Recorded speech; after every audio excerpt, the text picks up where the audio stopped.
Hello दोस्तों, PS the professional में आपका स्वागत है। दोस्तों, जैसे कि हमारी आरबीआई ग्रेड बी की प्रिपरेशन चल रही है और आरबीआई ग्रेड बी में सबसे ज़्यादा जो इम्पोर्टेंट करंट अफेयर होता है वो होता है गवर्नमेंट स्कीम, रिपोर्ट्स, जितनी भी इश्यूज़ होती हैं वो। इसके अलावा आपकी बैंकिंग एंड फाइनेंस से रिलेटेड जो न्यूज़ होती हैं वो। आपने देखा होगा, अगर आप में से जिन्होंने भी एग्ज़ाम अटेम्प्ट किया है, पुराना हम करंट अफेयर पूरा पढ़ के जाते हैं, हमें अपने अंदर से ऐसा लगता है कि हमने सारा कंप्लीट कर लिया है। उसके बाद जब आप एग्ज़ाम में जाके बैठते हैं तो ऐसे ऐसे करंट अफेयर्स आते हैं जो समझ में ही नहीं आते आखिर ये क्वेश्चन फ्रेम कहाँ से हुए हैं। तो एक्चुअली ये जो क्वेश्चन सबसे ज़्यादा फ्रेम होते हैं वो है गवर्नमेंट स्कीम, रिपोर्ट्स। और रिपोर्ट्स क्या होता है, हम जनरली बस इंडिया की रैंकिंग देख लेते हैं, उसके अंदर के डायमेंशंस और ये सारी चीज़ें देखते ही नहीं हैं। वो सबसे ज़्यादा क्वेश्चन उसके अंदर से ही आते हैं। इसीलिए अब जैसे कि आरबीआई ग्रेड भी जो आने वाला है 2022 में आएगा, वो फरवरी मार्च के आसपास आएगा। तो जुलाई अगस्त से लेके जो करंट अफेयर है वो बहुत ज़्यादा इंपॉर्टेंट हो जाता है। इसलिए ये जो टाइम है बिल्कुल सही टाइम था स्टार्टिंग के लिए। तो हमने अब ये सीरीज़ अपनी स्टार्ट की है जिसमें अब जुलाई अगस्त से लेके जो आपका करंट अफेयर सबसे इम्पॉर्टेंट है, यानी कि गवर्नमेंट स्कीम, रिपोर्ट्स और बैंकिंग एंड फाइनेंस की इकोनॉमिकली जो न्यूज़ हैं, स्पेशली ये तीनों बहुत ही ज़्यादा इंपॉर्टेंट है। और करंट अफेयर में सबसे ज़्यादा वेटेज इन्हीं का होता है, जिसे हम अंदर लेते हैं किसके, ईएसआई के। आपने देखा होगा ईएसआई को अलग से इसमें मेंशन किया जाता है सिलेबस में। बाकी करंट अफेयर्स आप देखेंगे जैसे कि अपॉइंटमेंट हुआ, स्पोर्ट्स से रिलेटेड हुआ, ये क्वेश्चंस भी आते हैं बट बहुत कम देखने को मिलेंगे। सबसे ज़्यादा होते हैं ईएसआई के। और हमने आपसे जैसे पहले कहा ही था कि आप सबसे पहले ईएसआई का स्टैटिक पोर्शन पढ़ लीजिए, फिर करंट अफेयर के क्वेश्चन कैसे फ्रेम होते हैं वो हम आपको बताएंगे। तो वही सीरीज़ अब हमने स्टार्ट कर ली है। ईएसआई का जो हम स्टैटिक पार्ट अभी पढ़ रहे थे, उससे रिलेटेड करंट अफेयर कैसे फ्रेम होते हैं वो चीज़ें अब आपको देखने को मिलेगी। वीकली आपको वीडियो मिल जाया करेगा। वीक में जितने भी इंपॉर्टेंट करंट अफेयर होंगे ईएसआई से रिलेटेड, इकोनॉमिकल जो भी होगा, सोशल इश्यूज़ जो भी होंगे, और गवर्नमेंट स्कीम रिपोर्ट्स वगैरह, है ना, ये सबसे ज़्यादा इंपॉर्टेंट चीज़ें। आप ये मान के चलिए, यदि आप आरबीआई का एग्ज़ाम देने जा रहे हैं तो ये चीज़ें जो इस वीडियो में मैं आपको बताने वाली हूँ ये आपके लिए बहुत बहुत ज़्यादा इंपॉर्टेंट है। तो इन चीज़ों को बिल्कुल भी स्किप मत करिएगा यदि आप आरबीआई को सीरियसली ले रहे हैं तो, ठीक है। तो ये तो अभी हमने स्टार्ट किया है और आप देखेंगे तो आपको खुद समझ में आ जाएगा, और जिन्होंने आरबीआई दिया होगा उनको भी समझ में आ जाएगा कि हाँ, इस टाइप के ही क्वेश्चंस एग्जाम में देखने को मिलते हैं, जो पहले नहीं डेटा हम पढ़ पाते हैं लेकिन वहाँ जाके फिर लगता है जाने ये डेटा कहाँ से आया है ना। तो पहले हम वीडियो देखते हैं, उसके बाद आपको अपने आप ही समझ में आ जाएगा अगर पहले आपने कभी दिया है। और अगर नहीं दिया है तो रिस्क मत लीजिएगा कि पहले देखेंगे एग्ज़ाम में फिर मानेंगे कि हाँ इस टाइप का ही आता है। पहले से ही अपनी प्रिपरेशन करके चलिएगा, क्योंकि इतना टाइम नहीं होता है कि पहले आप खुद का एक्सपेरिमेंट करेंगे और फिर चीज़ों को पढ़ेंगे, ठीक है। तो चलिए हम स्टार्ट करते हैं। जो इकोनॉमिकल एंड सोशल इश्यूज़ हैं उससे रिलेटेड करंट अफेयर कैसे फ्रेम होता है। तो उसमें सबसे पहला क्वेश्चन आप ये देखिए। सबसे पहला क्वेश्चन हमने गवर्नमेंट स्कीम में से लिया है। और गवर्नमेंट स्कीम ऐसा नहीं डायरेक्ट पूछी जाती है तो आप समझेंगे कि अच्छा ये गवर्नमेंट स्कीम का क्वेश्चन है या नहीं है, ये समझ में नहीं आता। एक्चुअली गवर्नमेंट स्कीम के क्वेश्चंस कैसे होते हैं वो आपको इस वीडियो में हम अच्छे से बताते रहेंगे। तो ये देखिए क्या है, centre to invest 3 to 4 crore to expand lab testing infrastructure. ये गवर्नमेंट स्कीम है जिसके अंतर्गत गवर्नमेंट ने इन्वेस्ट किए हैं, कितने किए हैं, 324 करोड़ रुपए इन्वेस्ट किए हैं ये लैब टेस्टिंग इंफ्रास्ट्रक्चर जो है उसको बढ़ाने के लिए, है ना। तो ये गवर्नमेंट स्कीम के अंतर्गत आता है और करंट अफेयर की न्यूज़ है, तो ये बहुत ज़्यादा इंपॉर्टेंट हो जाती है। इसको हमने वेरी इंपॉर्टेंट की कैटेगरी में रखा हुआ है, ठीक है। ये कैटेगरी भी आपको मिलेगी कितना ज़्यादा इंपॉर्टेंट ये क्वेश्चन है, ठीक है। तो ये है। इसमें आगे हम देखते हैं क्या चीज़ें हैं। This will be set up under a central scheme. एक सेंट्रल स्कीम है जिसके अंदर सेटअप होगा। ये सेंट्रल स्कीम जो थी, पहले इसका पीरियड था उसको अब एक्सटेंड किया गया है। तो ये 21-22 जो फाइनेंशियल ईयर है उससे बढ़कर ये 25-26 फाइनेंशियल ईयर तक का हो जाएगा, ठीक है। टोटल कॉस्ट हमने कितनी पड़ी, 3 to 4। दो क्वेश्चन इंपॉर्टेंट अभी इसमें बन ही गए यहीं से। सबसे पहले तो एक अमाउंट आपको जो याद रखना है, सेकेंडली कि टाइम कब तक की इसे एक्सटेंड किया गया है, ठीक है। स्कीम किसके अंतर्गत आ रही है, लैब टेस्टिंग इंफ्रास्ट्रक्चर के अंतर्गत। हेल्थ से रिलेटेड है और हेल्थ भी हमारा पार्ट है सिलेबस का, ठीक है। तो ये उससे रिलेटेड है, इसलिए बहुत इंपॉर्टेंट है आपके लिए। This scheme fall under the department of health research of the Indian council of medical research, ठीक है। हेल्थ रिसर्च ये जो डिपार्टमेंट है उसके अंतर्गत ये आता है अपना। The expenditure finance committee approve this scheme in the year 2013, ठीक है। सबसे पहले इस स्कीम को अप्रूवल जो मिला था वो 2013 में मिला था। उस टाइम पे इसकी कॉस्ट क्या रखी गई थी, 646.83 करोड़ रुपए, ठीक है। उस टाइम पे इसकी कॉस्ट रखी गई थी। इसके बाद आगे आप देखेंगे इसमें The Standing Finance Committee gave its note to this scheme in the year 2017 with a projected cost of rupees 488.5 crore for the period of this। ठीक है, इस टाइम पीरियड के लिए इसके बाद इस स्कीम को इतने अमाउंट दिया गया था। अब क्योंकि देखिए जब कोई पुरानी स्कीम कंटिन्यू चली आती है और न्यूज़ में आती है वही तो इंपॉर्टेंट फिर हो जाती है, और हमें लगता है ये तो पुरानी थी, ये कहाँ से आ गई, और वो करंट अफेयर में कब चल रही थी आप ध्यान नहीं दे पाते, और फिर वो क्वेश्चन आ जाता है, तब वो क्वेश्चन हमसे स्किप हो जाते हैं। ठीक है, तो इस तरीके से आपको ध्यान देना है। उसके बाद ये 2013 से चली आ रही है। अब इस स्कीम को फर्दर एक्सटेंड मिला है 31 मार्च 2021 में। ठीक है, और in a recent standing finance committee meeting in March 2021 the scheme was further approve to be continue. ठीक है, 2013 की ये स्कीम थी, 2017 में भी इसको आगे बढ़ाया गया, उसके बाद अब फिर से आगे बढ़ाया गया है 2025-26 के लिए। अमाउंट जो एलोकेट हुआ है वो है 324 करोड़। ठीक है, आसपास। तो अमाउंट याद रखिएगा, एक्सटेंड किया गया है ये याद रखिएगा। हेल्थ से रिलेटेड स्कीम है, लैब टेस्टिंग इंफ्रास्ट्रक्चर के लिए। तो ये 3 क्वेश्चन आपके यहीं से इसमें फ्रेम हो जाते हैं। तो ये चीज़ें आपको याद रखनी है, बहुत इंपॉर्टेंट है। अमाउंट या फिर जो है time limit, extend time period कितना रखा गया है, ये आपसे पूछा जा सकता है। तो ये चीज़ इसमें ध्यान रखिएगा। ठीक है, सेकंड जो हमारी स्कीम है, आप इसमें देखिए, cabinet approve continuation of national Ayush mission. ये भी वेरी इंपॉर्टेंट की कैटेगरी में इसको हमने रखा है। आयुष मिशन जो कि आप पढ़ते हुए आए हैं, उसको भी कंटिन्यूएशन मिला है, एक्सटेंशन मिला है।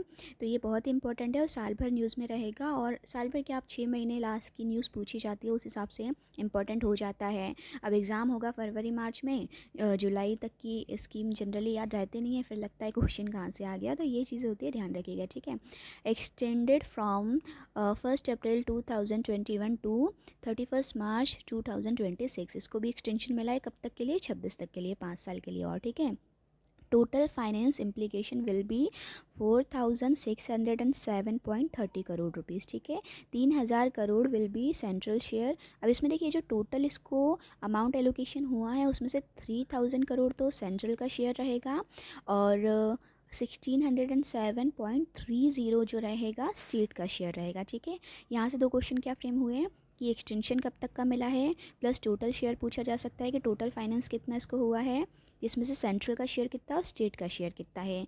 ये चीज़ें यहाँ से बहुत इंपॉर्टेंट है, इनको याद रखिएगा। This scheme was launched on September 15, 2014। ठीक है, 2014 में ये स्कीम लॉन्च हुई थी, तो ये भी हमें लगेगा कि पुरानी है, और अब कहाँ से ये लॉन्च हो रही है। ठीक है, ओके, तो आयुष मिशन क्या है, आयुष मिशन के बारे में भी जान लेना ज़रूरी है। देखिए ये देख लीजिए, आयुष मिशन क्या है। एक्चुअली ये सेंट्रल स्पॉन्सर्ड स्कीम है जिसका कि ऑब्जेक्टिव है वो हेल्थ से रिलेटेड है, कॉस्ट इफेक्टिव सर्विसेज देना, हॉस्पिटल्स इसके आयुष के अलग से बने हुए हैं, सारी सर्विसेज देना। तो ये सारा इनका यहाँ पर काम है, हेल्थ से रिलेटेड जितनी चीज़ें। ठीक है, स्टेट लेवल पे इनके काफ़ी हॉस्पिटल्स यहाँ पर बनाए गए हैं। ठीक है, तो ये सारी चीज़ें आयुष के बारे में है, पहले से आपको पता ही होगा, बट अभी इंपॉर्टेंट क्या है कि एक्सटेंशन कितना मिला है और इसमें अमाउंट कितना एलोकेट हुआ है। ठीक है, तो ये 2 चीज़ें गवर्नमेंट में इंपॉर्टेंट हो जाती है। अब हम बात करते हैं रिपोर्ट्स की। रिपोर्ट्स में देखिए मोस्ट इंपॉर्टेंट की कैटेगरी में हमने रखा है इसको सबसे पहले। स्टडी हुई है Indian reports poor quality of life पर। ठीक है, अभी हमने ये साइड में स्टैटिक पढ़ा था, क्या पढ़ा था, पावर्टी वगैरह का, पावर्टी एंड एलिवेशन आपने पढ़ा ही होगा, हमने बताया था जैसे कि अपने सिलेबस में। अब उससे रिलेटेड करंट अफेयर के क्वेश्चन कैसे फ्रेम होंगे हमने कहा था हम वो बताएंगे। देखिए ये करंट अफेयर का क्वेश्चन आपने वो पढ़ लिया, पहले पावर्टी क्या है, पावर्टी के टाइप क्या हैं। अब करंट अफेयर में क्या आया कि रिपोर्ट इशू हो गई, कितने लोग पुअर क्वालिटी ऑफ लाइफ जी रहे हैं, तो ये हो गया करंट अफेयर। ठीक है, ये स्टडी की है, किसने की है, Danone India and confederation of Indian industries. ठीक है, CII एंड डैनोन इंडिया की ये स्टडी है जिसमें उन्होंने बताया 46.2% लोग पुअर क्वालिटी ऑफ लाइफ जी रहे हैं। अब इसमें इंडिकेटर्स क्या हैं, किस इंडिकेटर्स के बेस पे इन्होंने ये रेटिंग दी है। सबसे पहले तो परसेंट याद रखिएगा कितने लोग हैं, और फिर इंडिकेटर क्या है। देखिए 4 इंडिकेटर हैं यहाँ पर, psychological health, physical health, environment and social relationship. या तो आपसे डेटा पूछेगा कितना परसेंट है, और डेटा नहीं पूछा तो आपसे पूछ लेगा इंडिकेटर्स में बताओ इनमें से कौन सा नहीं है, क्योंकि 4 हैं तो ये तो और अच्छा क्वेश्चन बन जाता है कि इनमें से कौन सा नहीं है। तो ये इस टाइप के क्वेश्चन फिर फ्रेम होते हैं एग्जाम में। ठीक है, तो ये चारों फैक्टर याद रखिएगा। इसके अलावा हम देखेंगे यहाँ पर Kolkata has recorded highest percentage of adult 65% with poor quality of life. 65% poor quality of life यहाँ पर है कौन है, कोलकाता, ठीक है। इसके अलावा इनको फॉलो कर रहा है चेन्नई, दिल्ली, पटना, इनका परसेंटेज देख लीजिएगा। मुंबई यहाँ पर जो है गुड क्वालिटी ऑफ लाइफ में 68% के साथ, गुड क्वालिटी में इसका अच्छा परसेंट है, ठीक है। 65 इनका भी है, बट इनका पुअर क्वालिटी में है। और गुड क्वालिटी में कौन है, मुंबई है, ठीक है। तो ये इतनी चीज़ें याद रखिएगा, बहुत बहुत ज़्यादा इंपॉर्टेंट है, ठीक है। नेक्स्ट रिपोर्ट का जो क्वेश्चन है वो है urban employment rate 20.8% the April June quarter 2020। ये देखिए डेटा जो है 2020 का है, जो आया 2021 में, इसलिए इंपॉर्टेंट हो जाता है। ये मत सोचिएगा अभी अप्रैल जून निकाला है तो यहाँ पे 21 होना चाहिए था, मैडम ने 20 कर दिया, ठीक है, ऐसा नहीं है, 20 का ही डेटा है। तो क्या है ये, अनएम्प्लॉयमेंट की जो सबसे ज़्यादा रेट देखी गई है वो अप्रैल जून में देखी गई है 2020 में। किस समय की ये बात है, जब सबसे ज़्यादा 2 मंथ का लॉकडाउन चला था इंडिया में, ठीक है। तो नॉर्मल है कि लॉकडाउन था इसलिए, लेकिन हाँ अब तक की हाईएस्ट है, इसीलिए बहुत इंपॉर्टेंट है, ठीक है। ये किसने बताया है, ये periodic labour force survey PLFS ने ये डेटा शो किया है, जिसमें उन्होंने पूरे साल की जो है डेटा निकाला था। इसमें जुलाई सितंबर की अगर बात करें तो 8.3% है, ठीक है। फिर अक्टूबर दिसंबर की बात करें तो 7.8% है। जनवरी मार्च की बात करें क्वार्टर की तो 9.1 था, और यहीं फिर अप्रैल जून में जाके यही डेटा हो गया 20.8%। तो अब तक का सबसे हाईएस्ट था, इसीलिए सबसे ज़्यादा इंपॉर्टेंट है, एग्जाम में क्वेश्चन आ सकता है उसके लिए, ठीक है। अनएम्प्लॉयमेंट रेट अगर पुराने साल की बात करें तो 17-18 में 6% थी, 18-19 में 5.8% थी, और वही 20 में जाकर हो गई अपने 20.8%, ठीक है। बहुत ज़्यादा ये अनएम्प्लॉयमेंट की रेट देखी गई थी, इसलिए बहुत इंपॉर्टेंट क्वेश्चन है, एग्जाम में ज़रूर देखने को मिलेगा, ठीक है। इसके बाद हम आते हैं इकोनॉमिक एंड बैंकिंग की न्यूज़ पे। इकोनॉमिक एंड बैंकिंग की सबसे इंपॉर्टेंट न्यूज़ है, और मोस्ट इंपॉर्टेंट की कैटेगरी में हमने इसे रखा है, 5th largest forex reserve holder हो गया है इंडिया, ठीक है। अगर आपने ग्लोबलाइजेशन पढ़ा होगा तो आपने देखा होगा कि कहाँ इंडिया के पास फॉरेक्स रिजर्व बचा ही नहीं था, इसके चलते इंडिया में ग्लोबलाइजेशन लाना पड़ा। जो इकोनॉमिक रिफॉर्म हुए थे 1992 के, ये सब इसी के चलते हुए थे। किसके चलते, क्योंकि फॉरेक्स रिजर्व नहीं बचा था। और आज देखिए इंडिया 5th लार्जेस्ट हो गया है फॉरेक्स रिजर्व में। ये चीज़ें करंट अफेयर की जब पढ़ते हैं, उन्हें लिंक करते हैं ना, तो बहुत मज़ा आता है, याद भी रहती हैं चीज़ें, ठीक है। इंडिया ने किस किस को पीछे छोड़ दिया है, देखो इंडिया है surpass Japan, China, Russia and Switzerland, ठीक है।